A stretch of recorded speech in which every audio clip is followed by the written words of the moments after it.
بسم اللہ الرحمن الرحیم۔ السلام علیکم۔ اللہ کا اصول جانتے ہو، اس کے لیے جو چھوڑو گے وہ اس سے بہتر عطا کرے گا۔ تم نگاہ چھوڑو گے وہ نگاہ عطا کرے گا۔ وہ تمہیں بصیرت دے گا، فہم و فراست کی نگاہ عطا کرے گا۔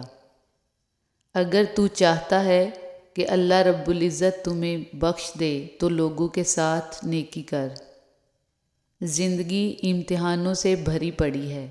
ہر روز آپ کا امتحان ہوتا ہے۔ کبھی آپ پاس ہوتے ہیں، کبھی آپ ناکام ہوتے ہیں۔ بس اتنا ہی اہم ہے کہ آپ سیکھتے ہیں۔ لوگ بد دعاؤں سے ڈرتے ہیں پر اپنے اعمال سے نہیں۔ تلخ حقیقت یہ ہے کہ ایک نیند ہے جو لوگوں کو رات بھر نہیں آتی، اور ایک ضمیر ہے جو ہر وقت سویا رہتا ہے۔ جب لوگ دل سے اترتے ہیں تب ان سے بات کرنا تو دور، ان کی شکل دیکھنے کا بھی دل نہیں چاہتا۔ کچھ عرصے کے لیے رابطوں میں پہل کرنا چھوڑ دیجیے۔ آپ کو معلوم ہو جائے گا کہ آپ کتنے عرصے سے مردہ پودوں کو پانی دے رہے تھے۔ اپنے گھر کے بزرگوں کی آنکھیں کبھی بھیگنے مت دینا، کیونکہ جس گھر کی چھت سے پانی ٹپکتا ہے اس گھر کی دیواریں بھی کمزور ہو جاتی ہیں۔ امام ابن القیم فرماتے ہیں، جس طرح اللہ سے ڈرنے والے کے معاملات آسان ہو جاتے ہیں، اسی طرح تقویٰ چھوڑنے والے کے معاملات مشکل ہو جاتے ہیں۔ اگر تم زندگی کے راستے پر کانٹے چھوڑتے جاؤ گے تو تمہارے پیچھے آنے والی تمہاری نسلیں اس راستے پر لہو لہان ہو جائیں گی۔ جس نے آپ کو اپنے دل سے اتار دیا ہو، پھر کبھی اس کے دل میں اترنے کی کوشش نہیں کرنا۔ زوال چاہے دن کا ہو یا کسی بھی عروج کا، ہمیشہ اداس کر جاتا ہے۔ دولت اتنی کمائیں کہ جب آپ بیمار ہوں تو آپ کے بچے ڈاکٹر کو لائیں، وکیل کو نہیں۔ ساتھ چلنے کی شرط پر لوگ ساتھ چل تو پڑتے ہیں، لیکن کئی راستے میں بدل جاتے ہیں اور کئی راستہ ہی بدل دیتے ہیں۔ یہ مت دیکھو کہ ہمارے والدین نے ہم پر بہت تھوڑا خرچ کیا، بلکہ یہ سوچو کہ انہوں نے وہ سب کچھ خرچ کیا جو ان کے پاس تھا۔ نماز سے پہلے وضو کر کے اذان سننا اور نماز کا انتظار کرنا رحمت اور خوبصورت احساس ہے۔ بیچارہ بننے سے تکلیف برداشت کر لینا 1000 گنا بہتر ہے، کیونکہ اس سے آپ کی عزت نفس قائم رہتی ہے۔ یقین کی ایک ڈور ٹوٹتی ہے تو رب ہمیں دوسری ڈور سے فوراً جوڑ دیتا ہے۔ ہم تھک کر رکتے ہیں تو وہ چلنے کی ایک نئی وجہ دے دیتا ہے۔ وہ ہمیشہ ہمارے ساتھ رہتا ہے، آزمائش کے ساتھ بھی اور آزمائش کے بعد بھی۔ کوئی آپ کے لیے دروازہ بند کرے تو مسکرا کر اسے بتائیں کہ کنڈی دروازے کے دونوں طرف ہوتی ہے۔ ہم خود انسان ہوتے ہوئے بھی دوسروں سے فرشتوں جیسی توقعات کے امیدوار ہوتے ہیں۔ کتنے لوگ ہیں جو سمندروں کی طرح بولتے ہیں، مگر ان کی سوچ گندے جوہڑوں کی طرح بدبودار ہوتی ہے۔ وفادار انسان پانی کے کنارے پر موجود اس گھاس کی طرح ہوتا ہے جو تھامنے پہ یا تو ڈوبنے والے کو بچا لیتی ہے یا پھر اکھڑ کر اس کے ساتھ ہی ڈوب جاتی ہے۔ غلاموں سے سب سے پہلے تعلیم چھینی جاتی ہے، کیونکہ آزادی حاصل کرنے کی آرزو کو چنگاری علم دیتا ہے۔ زندگی ایک انجان کتاب جیسی ہے، اگلے صفحے پر کیا لکھا ہے کسی کو نہیں پتہ۔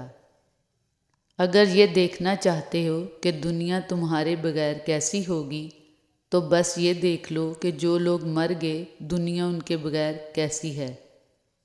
والدین سے مسکرا کر بات کیا کریں۔ ہم مڈل کلاس لوگ ہیں، ہمارے ماں باپ کے پاس جائیدادیں نہیں، زندگیاں ہوتی ہیں جو وہ ہم پر لگا دیتے ہیں۔ جب معاملہ اللہ کے سپرد کر دیا کرو تو معاملے اور اللہ کے درمیان سے نکل جایا کرو۔ جو تکلیف تم خود برداشت نہیں کر سکتے وہ کسی دوسرے کو بھی نہ دو۔ تعلق میں دوسرے سے اپنے جیسے ہونے کی توقع مت کرو، کیونکہ تم کسی کا سیدھا ہاتھ اپنے سیدھے ہاتھ میں پکڑ کر نہیں چل سکتے۔ آنسو کمال کی چیز ہوتے ہیں، دیکھنے میں بہت شفاف نظر آتے ہیں، حالانکہ پتہ نہیں کتنا میل، کتنا کھوٹ، کتنا پچھتاوا یہ اپنے ساتھ بہا کر لے جا رہے ہوتے ہیں۔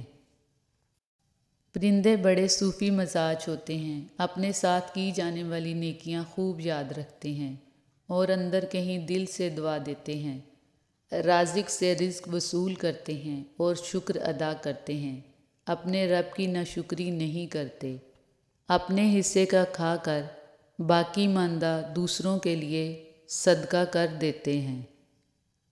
انسان کا سب سے بہترین دوست اللہ تعالیٰ ہی ہے، بہت جلدی مان بھی جاتا ہے، پرانی باتیں یاد نہیں کرواتا، اپنے پاس سے کبھی مایوس نہیں لوٹاتا۔ جب لوگ آپ کو دھوکہ دیتے ہیں تو گویا وہ آپ کے بازو کاٹ دیتے ہیں، آپ انہیں معاف تو کر سکتے ہیں لیکن پھر کبھی آپ انہیں گلے سے نہیں لگا سکتے۔ دعائیں مانگتے اور دیتے رہا کریں، کیونکہ جن چیزوں پر ہمارا اختیار نہیں وہ ہماری دعاؤں میں تو شامل ہو ہی سکتی ہیں۔ کچھ لوگوں کے لیے بس اتنی سزا ہی کافی ہوتی ہے کہ انہیں دل کی مسند سے اتار دیا جائے، بس خاص سے عام کر دیا جائے۔ بچوں کے بغیر گھر کا آنگن سونا ہوتا ہے۔ اللہ پاک سے دعا ہے کہ ہر بے اولاد جوڑے کو اولاد جیسی نعمت سے مالا مال فرمائے، آمین یا رب العالمین۔ سانپ کو ساری عمر شہد چٹائیں تو بھی وہ زہر اگلنا نہیں چھوڑتا، اسی طرح کچھ لوگوں پہ چاہے کتنا ہی خلوص لٹائیں وہ ڈسنے سے باز نہیں آتے، کیونکہ فطرت کبھی نہیں بدلتی۔ نبی پاک صلی اللہ علیہ وآلہ وسلم نے فرمایا، میرے دل پر غبار سا چھا جاتا ہے تو میں اس کیفیت کے ازالے کے لیے ایک دن میں 100 بار اللہ سے استغفار کرتا ہوں۔ خاموشی ہمیشہ رضامندی یا ناراضگی ہی نہیں ہوتی، کبھی اس کا مطلب یہ بھی ہوتا ہے کہ ہم ناسمجھوں کے لیے وضاحت کی سکت نہیں رکھتے۔ خوش آمدی اور منافق لوگوں کے لیے یہ دنیا بہت ہی آسان ہے۔ میں اللہ سے دور ہو گئی ہوں، یہ احساس ہونا بھی قربت الہی کی نشانی ہے۔ اللہ جن سے شدید محبت کرتا ہے انہی کو احساس دلاتا ہے کہ میرا بندہ مجھ سے دور ہو رہا ہے۔ چوڑی ٹوٹ جائے تو رو رو کر گھر سر پر اٹھا لیتی ہیں، دل ٹوٹ جائے تو سامنے بیٹھی ماں کو پتہ نہیں چلنے دیتی، ذرا سا ہاتھ کٹ جائے تو سارا گھر خدمت کو کھڑا کر لیتی ہیں، روح دکھوں سے چھلنی ہو جائے تو بھی اف نہیں کرتی، اپنی پسند کا سوٹ نہ ملے تو عید نہیں مناتی، ایک ناپسندیدہ انسان کے ساتھ چپ چاپ عمر گزار دیتی ہیں۔